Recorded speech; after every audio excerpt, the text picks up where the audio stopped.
राहुल गांधी ये देश को बताना, ये देश का बंटवारा करना चाहते हैं, ये देश को वो एक तरफ लेके जाना चाहते हैं जो रास्ता में जाने का हमारा कभी भी मंजूर नहीं है।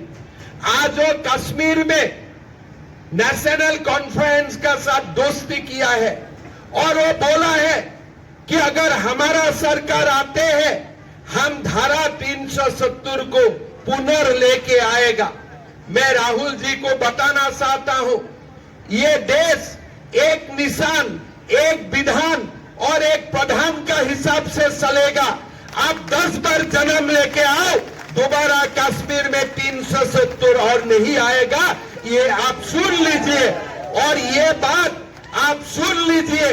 आप कश्मीर में जाके जितना भी आप बोले 370 लेके आएगा, हम लोग भाजपाई है, हम लोग भारतीय है, हम लोग कभी भी दोबारा आर्टिकल 370 को लेके आने आपको हम नहीं दिया। भाई और बहनों, हमारा देश को कांग्रेस ने शासन किया।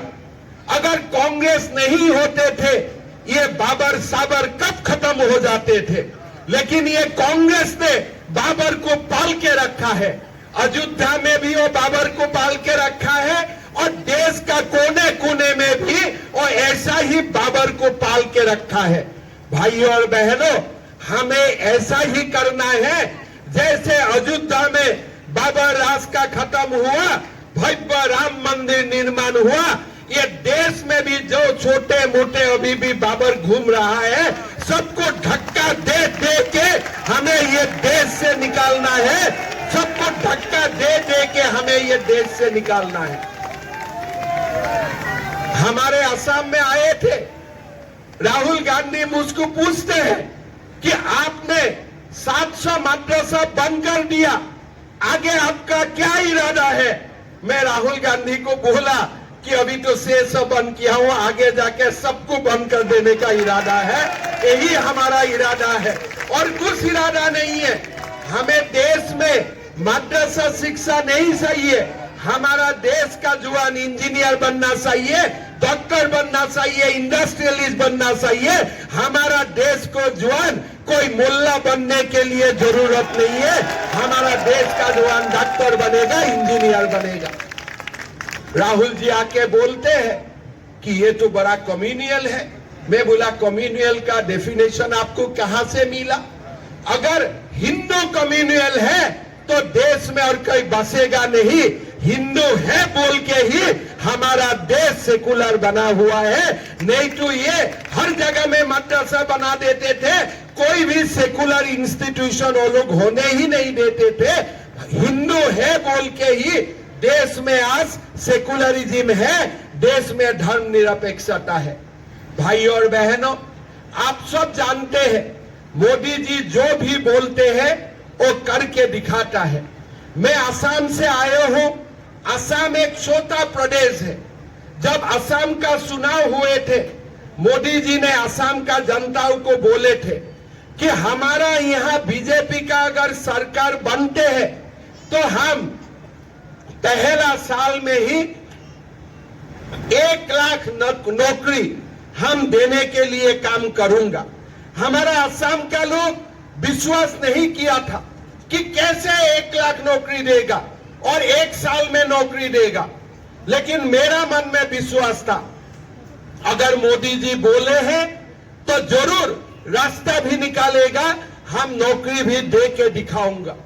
अभी आप लोग जो भी यहाँ में है, आप लोग गूगल कीजिए, आप लोग को दिखाई पड़ेगा असम में बीजेपी का सरकार आया।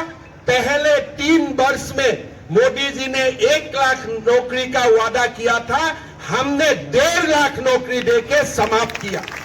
हमने 1.5 लाख नौकरी दिया, लेकिन एक भी नौकरी के लिए हाई कोर्ट का केस नहीं हुआ। ना खरसा का जरूरत हुआ, ना परसा का जरूरत हुआ, किसी का जरूरत नहीं हुआ। हमने 1.5 लाख युवाओं को हमने नौकरी दिया। आज भारतीय जनता पार्टी हरियाणा का युवाओं को हम साफ तौर से बताना चाहता हूं, ये बाप बेटा का सरकार आएगा तो पर्ची का भी जरूरत होगा, खर्चा का भी जरूरत होगा। आप कांग्रेस का मैनिफेस्टो देखिए, कांग्रेस का मैनिफेस्टो में दिया है हम 2 लाख नौकरी दूंगा, लेकिन ये नहीं बताया है कि बिना पर्ची बिना खर्ची दूंगा। बताया है क्या वो बात? आप पूरा कांग्रेस का एडवर्टाइजमेंट देखिए, कोई भी एडवर्टाइजमेंट ये सब नहीं है। ये भी बोला है वो 2 लाख नौकरी देगा, हम भी बोला हूं हम 2 लाख नौकरी दूंगा, लेकिन उनका 2 लाख और हमारा 2 लाख में डिफरेंस है। हम बोल रहा हूं हम 2 लाख नौकरी दूंगा, लेकिन ये नौकरी हम बिना खर्ची बिना पर्ची दूंगा। लेकिन कांग्रेस बोला है हम 2 लाख नौकरी दूंगा, मतलब 2 लाख नौकरी किसको देगा? वो लोग जिसको मनसा है, जिसको प्यार करे उनको ही पर्ची देगा, और जो पर्ची से नहीं चलेगा उनसे खर्चा उठा लेगा, तब जाके वो नौकरी देगा। लेकिन हमारा भारतीय जनता पार्टी हमने असम में किया और हमने सारे प्रदेशों में जहां में भी हमारा सरकार है, बिना खर्ची बिना पर्ची हम लोगों ने नौकरी दे के दिखाया।